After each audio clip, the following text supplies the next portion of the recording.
the United States says that it won't be accepting Russia's proposal to carry out fresh wave of airstrikes in Syria.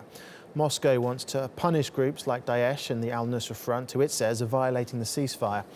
The Russian defense minister said the strikes would also have been aimed at convoys which carry weapons into Syria from Turkey.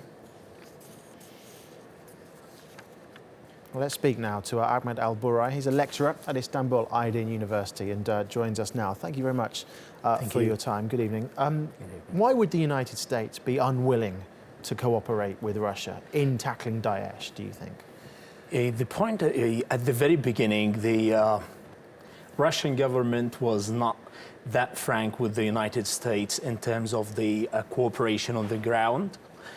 They started unilaterally the offensive against the rebels in Syria, and they didn't coordinate. And now they came and unilaterally declared from their own side that they're going to attack Jabhat al-Nusra and other rebels on the ground. So the United States doesn't feel that there is a kind of coordination. They should have consulted them before they take such a decision. But has that situation on the ground now changed? Would it not be beneficial for Washington to cooperate here with Russia and tackle al-Nusra and Daesh? The point here is the Russians and the Americans, they have different agendas in the quagmire in Syria.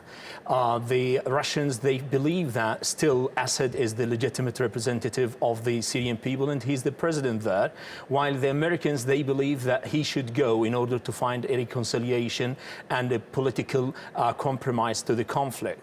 That's why they don't have the same, they are not reading from the same page on the Syrian conflict. That's why I believe that they are not going to reach this kind of joint cooperation on the ground in terms of the suggested or proposed operations. As time goes on, how much loyalty do you think Russia has to the Assad regime? They say that they're protecting Syria's sovereignty and that they aren't necessarily supporting an individual here in Assad. How do you assess that relationship as time progresses? Assad for Russian is a very important asset. No one can deny this fact. But we cannot also say that the Russians are not pragmatic when they believe that Assad must go, and they have an international consensus on that, and they believe their interests are preserved in Syria. I believe in one way or another they're going to sacrifice Assad. But on the short term, this is not visible, in my opinion. So where does all of this, I mean, it looks very much as if Russia's going to escalate their campaign in Syria or parts of Syria next week. Where does all this leave the peace process right now? What effect is it going to have? That's the ultimate aim of the Russian operation, the recent operation. They're trying to weaken the factions on the ground, the rebels. They're trying to target them in order to weaken their demands and try to drag them with their own terms and conditions to the negotiation table.